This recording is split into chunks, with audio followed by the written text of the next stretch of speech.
Dia 2 de setembro, 1 Samuel capítulo 26.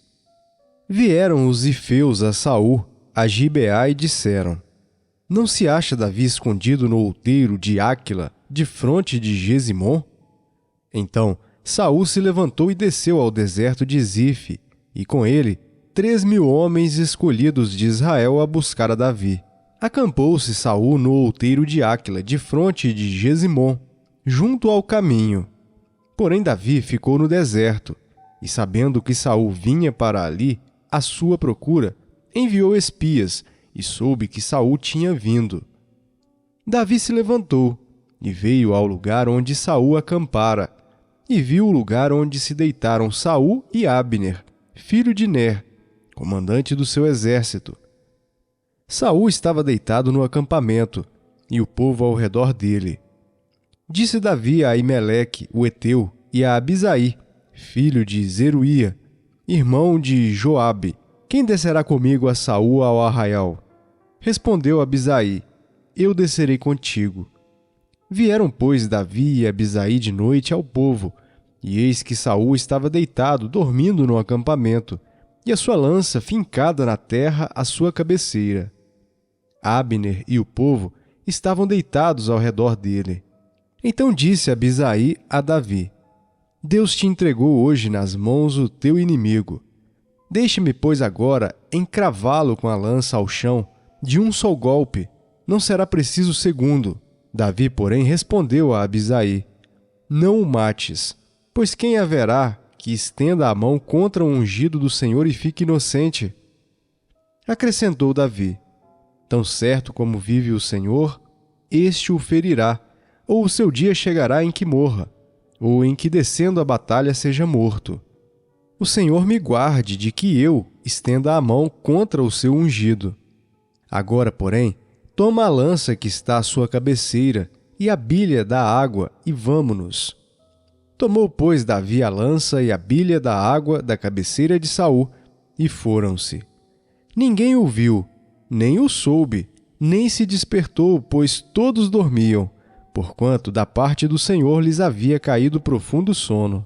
Tendo Davi passado ao outro lado, pôs-se no cimo do monte ao longe, de maneira que entre eles havia grande distância.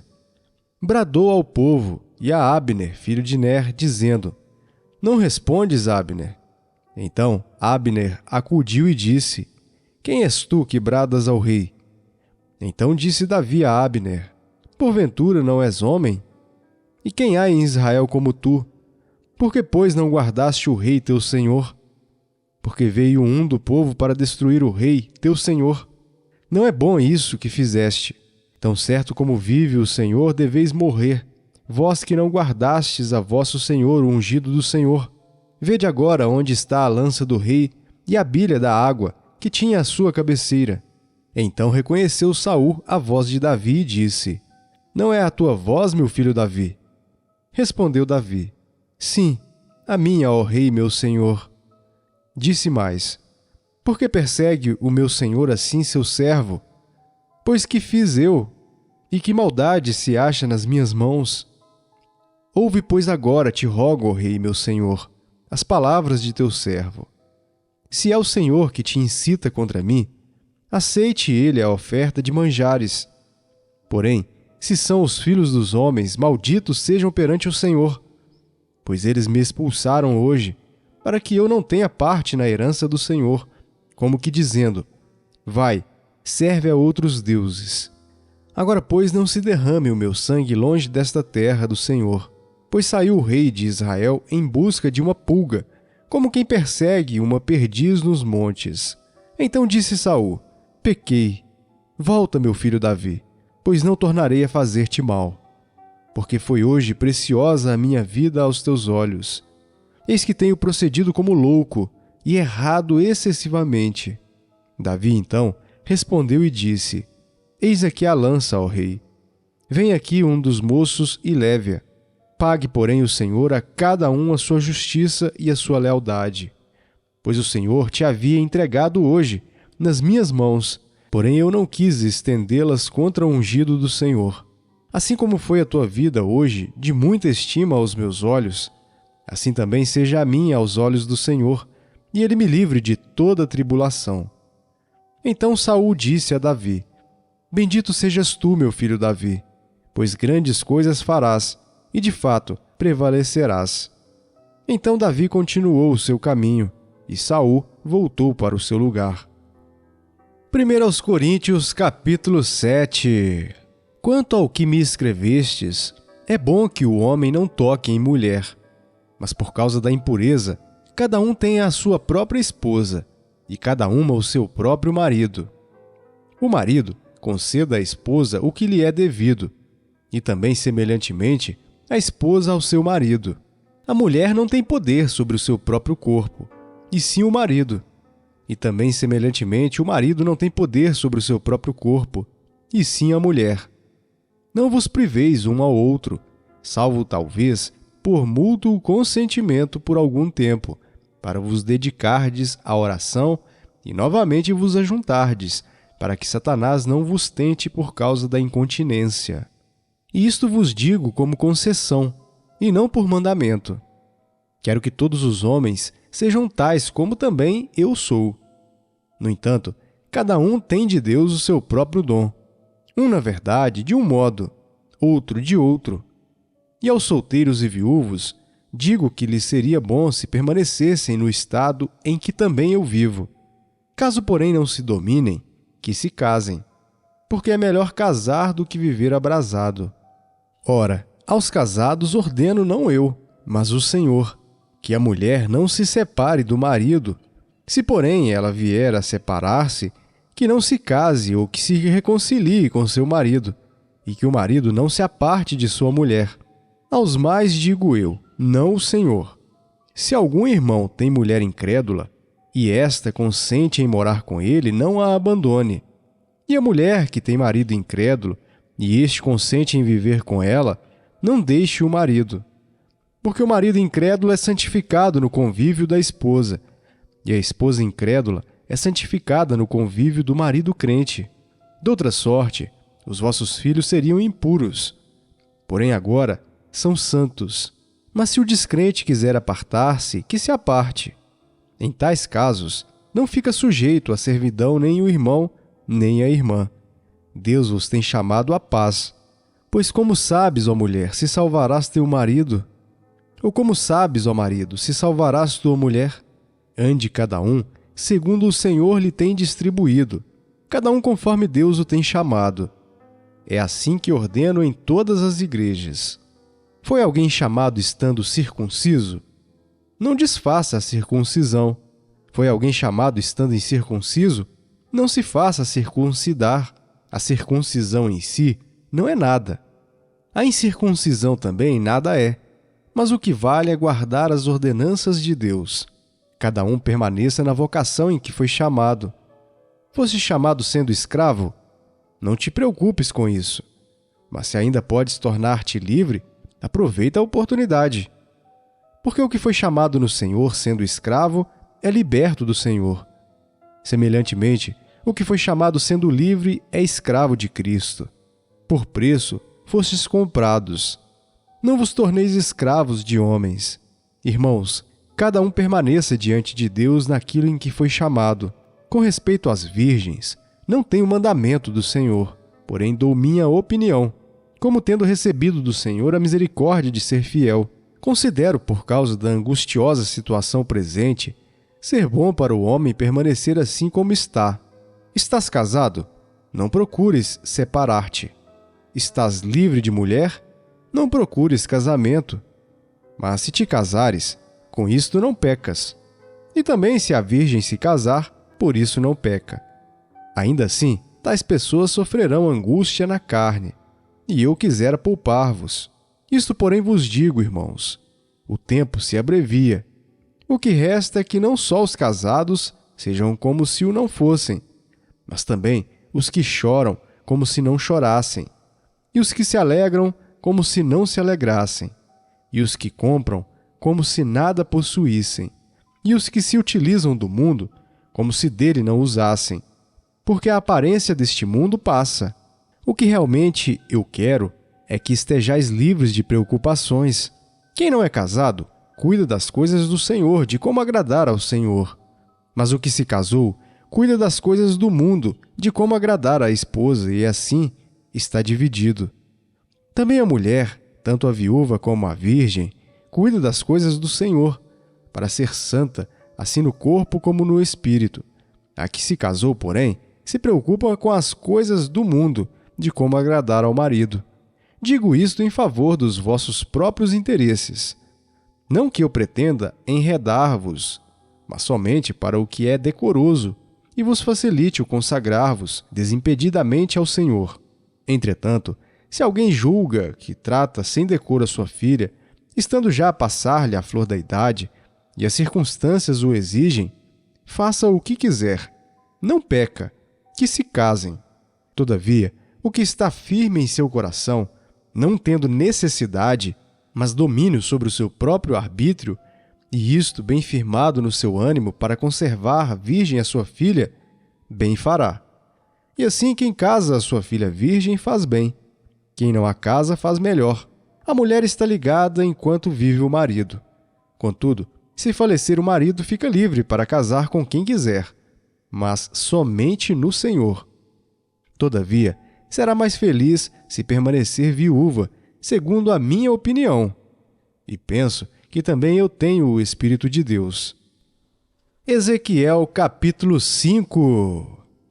Tu, ó filho do homem, toma uma espada afiada. Como navalha de barbeiro a tomarás e a farás passar pela tua cabeça e pela tua barba. Tomarás uma balança de peso e repartirás os cabelos.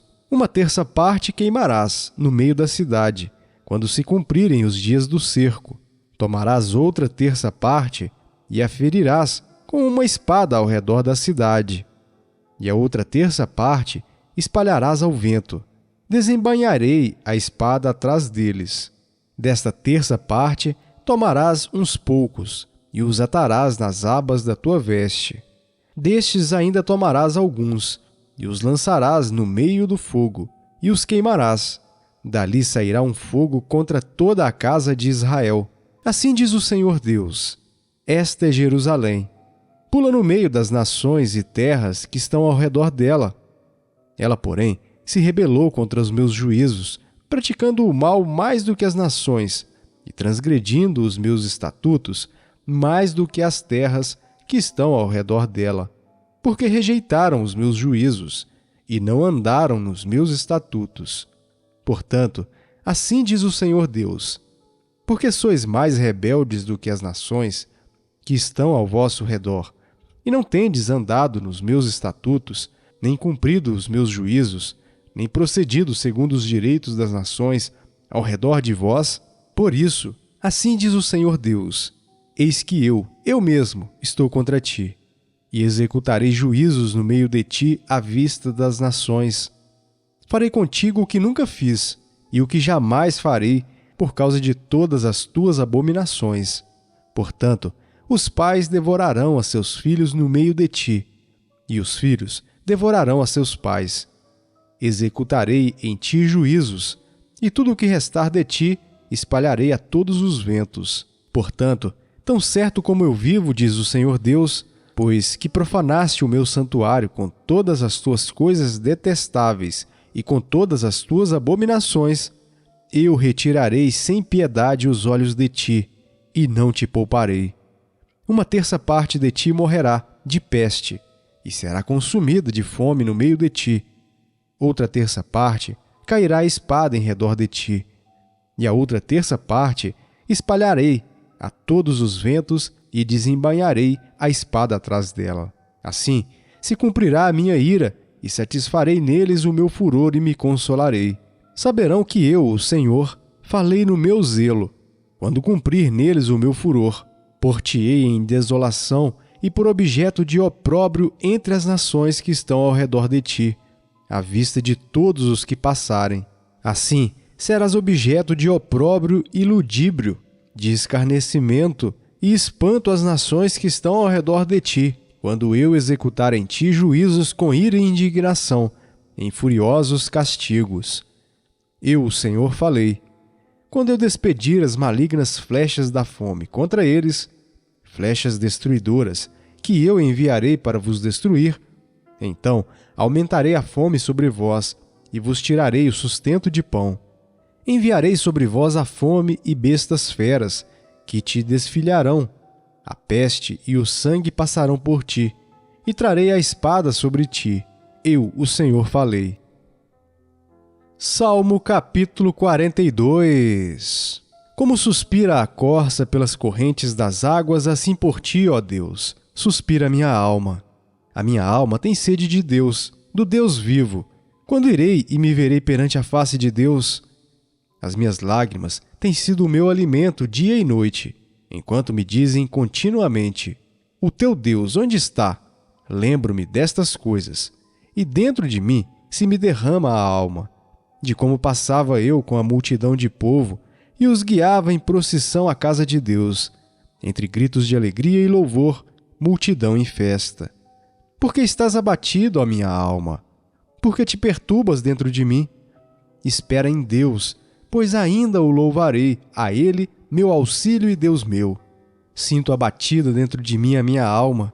Lembro-me, portanto, de ti, nas terras do Jordão e no monte Hermon, e no outeiro de Mizar.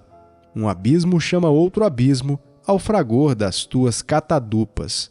Todas as tuas ondas e vagas passaram sobre mim.